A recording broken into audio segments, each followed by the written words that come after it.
Hello, this is Tom Morgan, Artistic Director and Conductor of Ars Nova Singers. And it's July 2020. It's a hard time. We're in the midst of a global pandemic that is still accelerating in many parts of the world. But guess what? Pandemics and epidemics have occurred throughout human history, and art and music have always survived.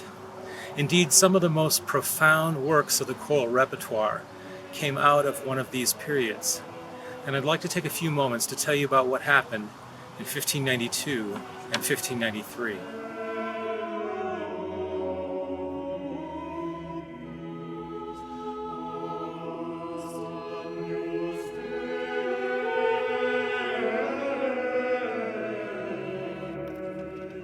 First, we have to go back a ways to the 14th century. In the late Middle Ages, Europe experienced the deadliest disease outbreak in history, when the Black Death, the infamous pandemic of Bubonic Plague, hit in 1347, killing an estimated 25 to 30 million people. Though the plague abated after about 5 years, it recurred in isolated spots for centuries. 2 centuries later, there were 3 major outbreaks in Elizabethan England. The outbreak in London in 1592 saw alehouses, theatres, concerts, fairs, and even Parliament closed to reduce infection. Shakespeare's theatre company remained dark in London for virtually the entirety of this outbreak. Some plays went on tours to distant cities. By June of 1593, all the public markets in the area surrounding London were cancelled. The mayor wanted to proceed with the Bartholomew Fair because of its economic importance, but his request was rebuked. Sound familiar? The epidemic peaked in the 3rd week of August 1593. Over 20,000 from London and the surrounding area died, out of a population of approximately 150,000. By 1592, William Byrd was a renowned English composer and a gentleman of the Chapel Royal, writing elaborate music for the best-funded and most famous choir in the country. From 1575 to 1596, Byrd and Thomas Tallis held a royal patent for printing music and music paper in England.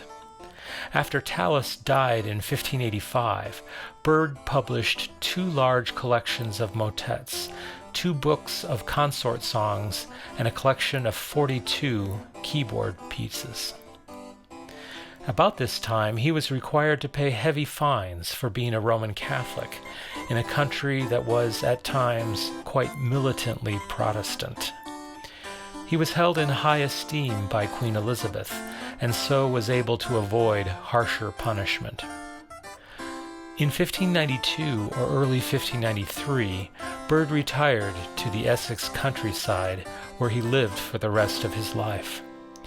His church music in his Essex years was exclusively written in Latin for the small groups of Roman Catholics holding secret services in private homes and manor houses.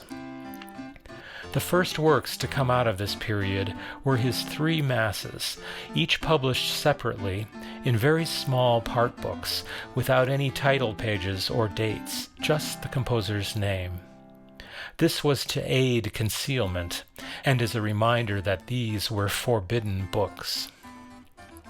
Here's a page from the soprano part of the 5-voice Mass, the Agnus Dei movement that we're about to hear. I think it's fascinating to see this original print and to know that Byrd himself undoubtedly oversaw its preparation. We can notice several things. The large, decorated initial letter A, the first letter of the text, Agnus Dei. Here's the treble clef, and in this earlier form you can really see why it's known as the G clef. Here's the key signature, 1 flat. And this is what we would call the time signature, but in this notation it's known as a mensuration sign, indicating here tempus imperfectum, or duple time, meaning that this note will be divided into 2 of these rather than 3. Notice that each sign, each note is slightly separated. There are gaps here in between the lines. These are all very small segments of movable type, finely crafted and very carefully laid out on a rack for use in a printing press.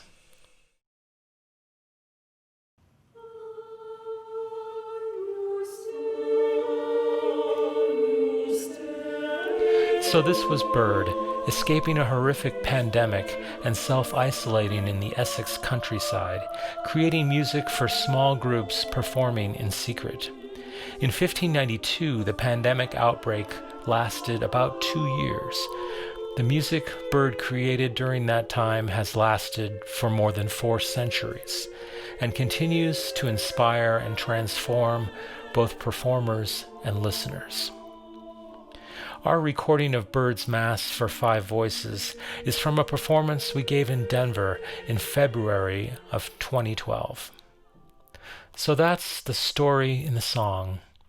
Thank you for listening.